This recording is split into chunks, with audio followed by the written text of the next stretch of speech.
여러분, 우리가 지금 이 땅에 다른 나라에 살고 있는 게 아니라 대한민국이라는 이 국가 속에 살고 있거든요. 이 대한민국이 어떻게 해서 생겨나게 됐는가, 그 역사는 알아야 되잖아요. 그래서 오늘 짧지만 이 시간을 통해서 70년 전에 있었던 이 6.25 전쟁에 나타난 하나님의 은혜에 대해서 같이 나누고자 합니다. 이게 뭐냐면은, 미국의 이제 트루먼 대통령이 빠르게 이런 일들을 결정하게 된 배경에는 이 빌리 그레이엄 목사님의 뒤에서의 어떤 조언이 있었다라고 합니다.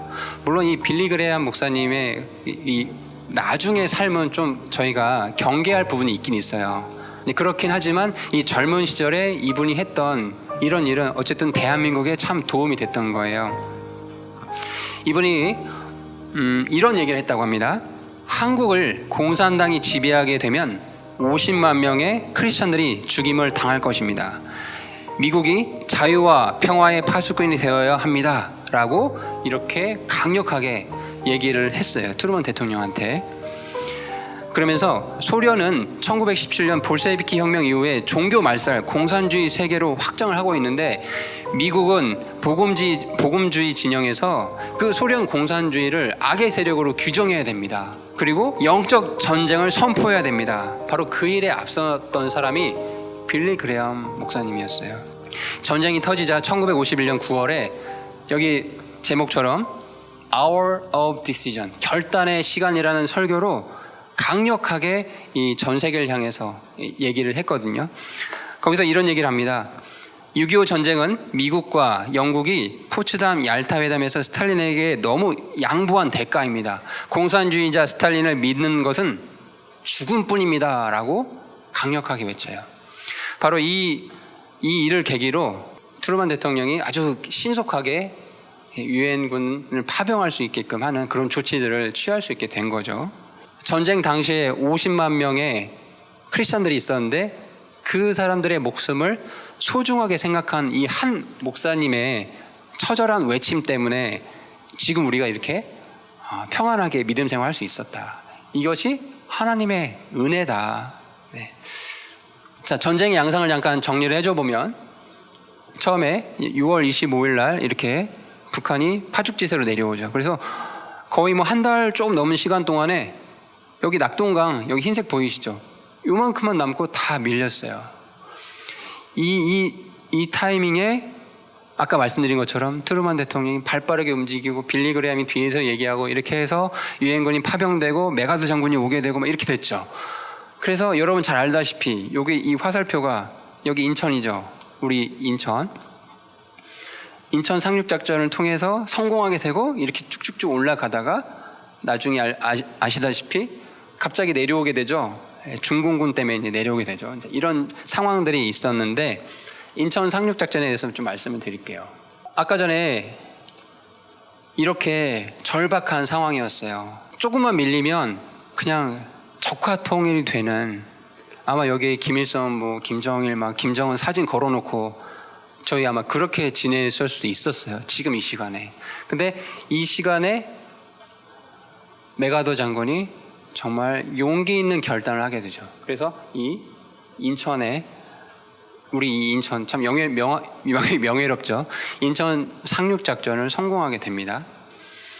성공 확률이 5000분의 1. 여러분, 성공 확률이 5000분의 1이래요. 10분의 1만 돼도 힘들 텐데 5000분의 1. 그리고 조수간만차가 10m가 넘기 때문에 이거 굉장히 위험하다. 또한 그 좁은 수로에 북한의 기뢰라고 하거든요. 그 배들을 폭파하는 그런 폭발물이요. 그게 엄청 많이 깔아놓은 거예요. 그러니까 이거는 아무리 밀물대 딱 들어왔어도 그 기뢰 때문에 이미 진입도 못하고 다 이렇게 물속에 수장돼 버릴 수 있는 그런 위험한 어떤 작전이었는데, 작전이라고 하기도 어렵죠. 황당한 어떤 그런 얘기죠. 그런데 성공해서 이렇게 나오고 있죠. 이게 하나님의 은혜가 아니면 이게 가능할까요? 이 사람의 숫자의 계산으로는 참 어리석은 그 전략이잖아요. 그런데 하나님께서 이렇게 허락하셔서 이 작전이 성공하지 않았다면 상상하기 정말 싫을 상황들이 아마 펼쳐졌을 것 같아요. 네, 이렇게 성공해서 지금 올라가고 있는 장면입니다. 자, 그런데 이 메가더 장군이 이렇게 좀 무모하리만큼의 이런 작전을 수행하게 된 배경이 있어요. 그건 뭐냐면은 이제 처음에 왔어요. 이 인천 상륙작전 하기 전에 이렇게 한강이 파괴된 걸 보면서 이렇게 시찰을 하는데 어떤 소년병이 참호에 갇혀가지고 계속 경비를 쓰고 이렇게 하고 있더래요. 그래서 너무 기특하잖아요. 아마 소년병이니까 여러분 정도의 나이 또래인 것 같아요. 그 소년병한테 이렇게 얘기를 해요. 너 소원이 있으면 내가 다 들어주겠다. 너무 이게 안타까우니까. 그럼 이제 메가더 장군의 생각은 얘가 이제 집에 좀 보내주세요. 뭐 이런 말을 할 거라고 예상을 했대요. 그런데 그 소년병이 그 참호성에서 뭐라 얘기하냐면 저에게 총과 탄약을 주십시오. 상상이 돼요? 그럼 집에 보내달라고 해도 모자르 판국에 총과 탄약을 달라고 얘기를 했다라는 거예요.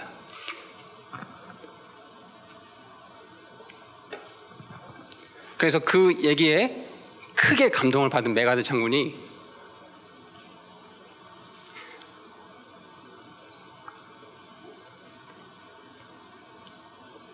내가 반드시 너를 돌아올 것이다. 이렇게 얘기를 했다고 합니다. 이게 하나님의 은혜가 아니면 여러분 불가능한 일이잖아요. 그리고 그 소년과의 만남도 여러분이 그 참호 속에 있는 소년이라고 생각해 보세요. 엄마 아빠도 다 폭탄에 돌아가시고 언제 죽을지 모르는 총알도 없어요. 총도 없어요. 그냥 지키고 있는 거예요. 그 아이의 목소리에서 말해서 이 국가를 위해서 내가 총과 탄약이 필요하다라고 했을 때 그 얘기를 들은 메가더 장군이 마음에 감동이 있었겠죠. 반드시 돌아와서 도와주겠다. 그래서 이 작전을 성공하게 된 거죠. 이 모든 과정 속에 하나님의 개입과 은혜가 있었다. 좀 기억을 했으면 좋겠습니다.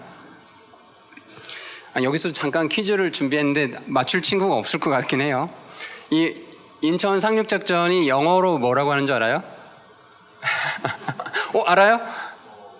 오퍼레이션 크로마이트 정답. 네, 맞습니다. 네, 오퍼레이션 크로마이트.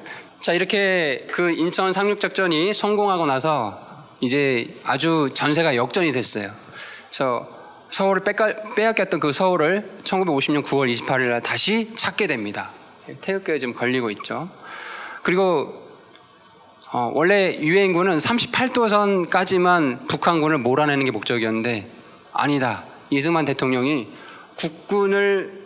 국군에게 명령을 내려서 38도 이상을 넘어가서 우리가 북진 통일해야 된다. 자유민주주의로 우리가 통일해야 된다라고 명령을 내렸고 그때 10월 1일 날 이제 38선을 처음 넘게 되죠. 그래서 10월 1일이 무슨 날이죠? 국군의 날이 되죠. 그렇죠? 네, 정답 맞춰주세요. 네, 적어주세요. 네, 이렇게 집중 잘하면 됩니다. 자, 그리고 이제 서울만 간 게 아니라 평양까지 입성을 하게 돼요. 10월 19일 날. 그리고 드디어 여러분 여기가 압록강이에요. 1950년 11월 23일 압록강에서 추수감사절 예배를 미군이 드리고 있는 장면이에요. 조금만 있으면 이제 정말 우리가 자유민주주의로 통일할 수 있는 그런 게 눈앞에 있는 상황이었어요. 중공군이 사실 이거 지금 참전이라고 했잖아요. 정확한 표현은 개입이 맞습니다. 여러분 참전이 아니에요. 참전은 전쟁을 도와준다는 거잖아요. 이 중공군이 뭘 도와줬죠? 도와준 게 없어요. 우리 입장에서는 이 개입이 맞습니다. 이 영상을 따다 보니까 이렇게 됐는데 중공군이 개입을 하게 되고 이렇게 수많은 사람이 이제 얼린 압록강을 가로질러서 건너오고 있는 장면이에요. 소련군도 공중에서 지원을 해주게 돼요. 어떻게 되겠어요? 계속 밀리겠죠 이제. 그래서 미군이 그 중공군의 어떤 공격에 의해서 가장 치욕적인 그 사건을 겪게 돼요. 바로 그 장진호 전투거든요. 여기서 정말 수많은 미군들이 고립되고 죽고 이렇게 돼요. 여기 보면 조선 퓨라고 되어 있잖아요. 정말 소수의 사람만 이 전쟁에서 살아남았다고 해가지고 이렇게 이런 기념비가 있을 정도예요. 얼어 죽었어요. 총 맞아 죽기도 하고 얼어 죽기도 하고. 이 미군의 모습이에요. 자기 나라에서 편안하게 지낼 수 있는데 이 조그마한 땅덩어리 와가지고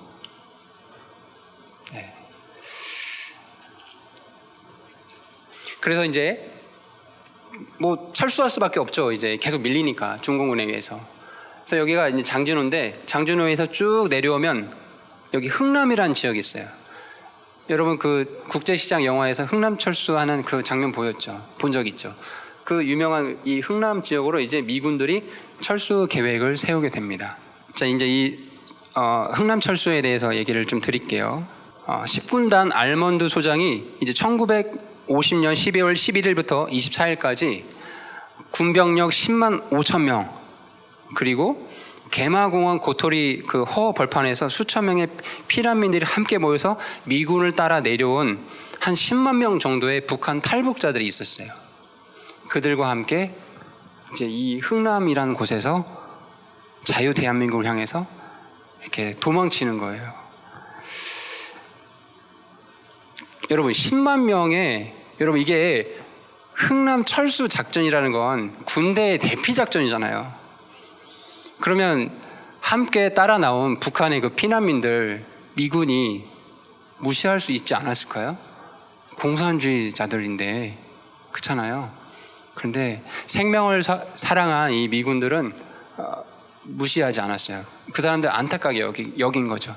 그래서 이 모든 것을 포기하고 자유를 찾아서 온 그 사람들한테 이제 모든 걸 희생하기로 이렇게 작정을 하게 돼요. 이 당시에 그 흥남에서 8,000톤급 메르디스 빅토리오 그 배가 있었어요. 아마 이 배인 것 같아요. 근데 이 배의 선장이 이 라루 선장이에요. 이 레너드 라루라는 이 선장이 있었는데 원래 이 배에는 승선 인원이 12명밖에 못 탄다고 합니다. 12명이요. 그런데 다 물건들 버리고 최대한 태워서 1만 4천 명이 탑승하게 돼요. 몇 배인지 계산도 안 되죠. 12명이 다 할 수 있는데 1만 4천 명이 탑승하게 돼요. 그 중에 아이들이 4천 명, 부상자가 17명, 탑승 시간만 13시간 40분. 그리고 북한에서 뿌려놓은 기뢰가 또 엄청 많았어요. 흥남에조차도. 그 한 4천 개가 있었대요. 그걸 다 피해서 북한도 되게 춥잖아요. 영하 20도에서 40도 가까이 되는 그 혹한과 폭설을 다 피해가지고 내려와요. 3일 동안 한 800km 정도 되는 그 거리를 배를 타고 항해해서 내려오게 됩니다. 내려와서 도착한 때가 날짜 보여요? 크리스마스였어요. 크리스마스에 이제 도착하게 돼요. 그래서 이제 이 라루 선장이 그 항해를 다 마치고 나서 이렇게 항해 일지를 적었다고 합니다. 항해 중 5명이 탄생했다. 사망자 없음. 원래 14,000명이었잖아요. 근데 내릴 때는 14,005명이 이렇게 무사히 상륙했다라고 항해 일지에 기록을 했대요. 재밌는 거는 5명이 태어나서 이름을 지어줘야 되는데 네, 잘 알고 있는데 정답이에요. 네, 맞았어요. 주영이 기록해 주세요. 김치 1, 2, 3, 4, 5로 이름을 지어줬다고 합니다. 네, 김치요. 이 라루 선장이 나중에 이제 이런 회고록을 남겼어요. 한번 읽어줄게요. 나는 쌍안경으로 비참한 광경을 봤다. 피난민들은 이거나 지거나 끌 수 있는 모든 것을 가지고 항구로 몰려들었고 그들 옆에는 병아리처럼 겁에 질린 아이들이 있었다고 회고를 했습니다. 또 그 당시 항해를 때때로 그 항해에 대해서 생각을 한다. 어떻게 그렇게 작은 배가 그렇게 많은 사람들을 태울 수 있었는지, 그리고 어떻게 한 사람도 잃지 않고 그 끝없는 위험들을 극복할 수 있었는지. 그해 크리스마스에 황량하고 차가운 한국의 바다 위에 하나님의 손길이 우리 배의 키를 잡고 계셨다는 걸 명확하고 틀림없는 메시지가 내게 와 있었다라고 이렇게 회고를 합니다. 이 라루 선장이 고향으로 돌아가요. 이제 이 전쟁을 마치고 나서 모습이 달라졌죠. 천주교 사제가 돼요. 이제 그 일을 겪고 나서. 그래서 한 50년 가까이 이 천주교 사제로 이렇게 활동하게 되는데 참 이게 참 감동적인 스토리가 있어요. 2001년도에 그 라루 선장이 있었던 그 천주교 성당이 조금 재정적으로 어려움이 있어서 문을 닫을 위기가 있었다고 해요. 그때 우리나라 경북에 이렇게 외관이란 그 도시가 있어요. 그 경북 외관에 있는 수도원이 연결이 됩니다. 그래서 그 경북 외관에 있는 수도원이 이 라루 선장이 있었던 수도원을 인수를 해주게 돼요. 근데 그 경북 외관에 있었던 그 수도원은 또 어떤 사람들이 모인 곳이냐? 1949년 원산에서 북한 공산주의 박해를 피해 월남한 수도사들이 세운 곳이었다라고 해요. 참 아름답죠. 이 사건을 보면서 시편 30편 5절의 말씀이 선생님 또 떠올랐어요. 이런 말씀이 있습니다. 그분의 호의 안에 생명이 있나니 밤새 울음이 있을지라도 아침에는 기쁨이 임하리로다. 하나님께서 자유를 찾아서 내려온 이 수많은 사람들 호의를 베풀어 주신 거예요. 3일 동안 800km가 넘는 그 항해길을 하면서 두려웠겠죠. 이 배가 전복되면 어떡하지? 사고가 나면 어떡하지? 길에 폭발돼서 우리 다 한 번에 죽게 되면 어떡하지? 그런 고통과 괴로움과 그런 시간들을 다 견뎌냈더니 아침에 기쁨으로 이 성탄을 맞이하게 됐잖아요. 참 이 생명을 사랑하시고 또 자유를 찾아서 이렇게 용기 있게 나오는 사람들에게 호의를 베풀어 주시는 하나님의 은혜를 이 사건을 통해서 우리가 또 배우게 됩니다.